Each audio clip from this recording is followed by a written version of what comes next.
Hello everyone. Kind of a different sort of video this time. I wanted to give some quick thoughts on Kamiya leaving Platinum Games. Now, I've only played one of his games on the channel, which is DMC, Devil May Cry. But I'm actually a massive fan of Kamiya and his games. Like Resident Evil 2 is one of my favourite Resident Evil games. Bayonetta I absolutely love. Wonderful 101. And Okami, I haven't really played much of Beautiful Joe, but I'm a huge fan of him. I think it's pretty like this. I think Kamiya's had a lot of bad luck in the last few years that he was at Platinum Games. Like he was making Scalebound, and that got cancelled, and he announced his new game, which was going to be Project GG. And he's not going to be doing that either now. So it's like, it's been a long time since we've had a Kamiya game, it feels like. Like, the last one was the Wonderful 101. I actually can't remember if he made that shoot 'em up one. I think he was involved in it, but I can't remember if he was, like, director of it. So what I mean by when he creates games, I mean, not like Bayonetta 2 or 3, where he's, like, sort of a background sort of role. Like, director is what I mean when I'm talking about games that he created. Yeah, so I feel as though Platinum has been going this sort of way for a little while now. I used to absolutely love Platinum games. Like I think it's kind of a cliche to really say it, but they used to do like their games were Platinum tier. It felt like I absolutely love Bayonetta. Like it's one of my favorites. Uh, character action game, and it really got me into action games as well. And it's full of like style and loads of substance as well. Though. Like it's not like when I played Killer is Dead when the action is just press the button. The action is like one thing I really like about Bayonetta is when you do it really well, it's like choreographed dancing, basically, if that makes sense. Like, I don't know if you've ever seen it at a high level. It's like Bayonetta's just dancing on the screen and attacking enemies while she's dancing. And I feel as though that's a lot of what Kamiya added into that game. He wanted that sort of character, and he adds that in all of his games.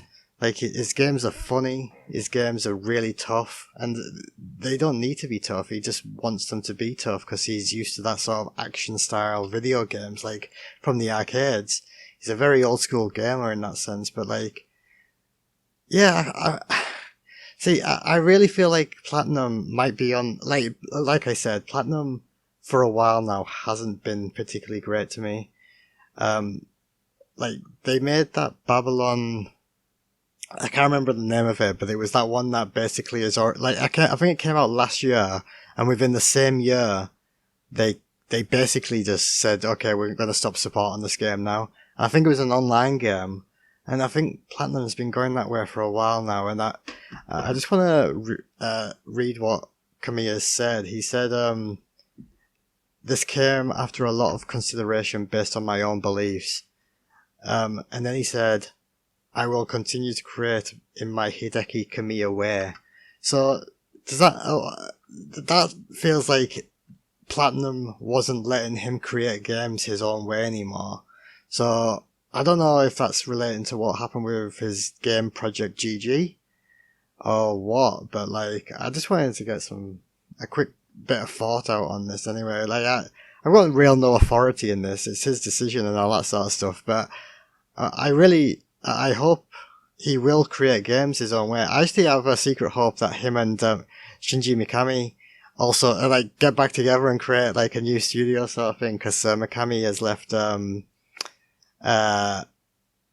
can't remember the name of the company. It's the one that the Evil Within, and I can't I can't remember the name of the company. So like them coming back together, the old Capcom team, but like that's only a pipe dream. I hope whatever he does next, I'm gonna follow it no matter what, because Kamiya has only ever made good games in my opinion, and you can probably disagree with that. You can probably say that Devil May Cry 1 isn't as good as 3 or 5, for example. But that is the first sort of game of that type in my, like, you know? And, like, Bayonetta, like, I feel as though, like, Bayonetta, it sort of revitalized that character action RPG sort of thing. Like, it was going a bit stale for a long time, I feel like, with the God of War games. And then that one just brought it back. It was like so in your face. It was like, this is like, they haven't gone anywhere. They've been here the entire time. Someone just hadn't done it, you know? I think it can be only a positive thing if he's going to keep creating games. And I hope he does continue to create games. So we'll see how it goes, I guess. And one day I would like to play Beautiful Joe. But my only issue with Beautiful Joe is I don't like playing it on emulator, and it's a really expensive game. So I really wanna play that one through either a port or something else. But yeah, just a different style of video. It feels like this sort of video would be like in terms of a podcast one day when I'm too busy to play games. I can just talk about stuff that's come up during the week or something. But I think this was a pretty good discussion because I was actually quite shocked when it came out.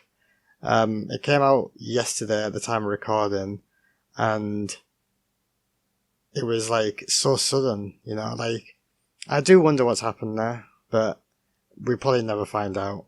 So yeah, there's Kamiya, and looking forward to his next games, and we'll see how it goes. We'll see how Platinum go without him, because that's a big loss in my opinion. But yeah, we'll see how it goes. Thanks for watching.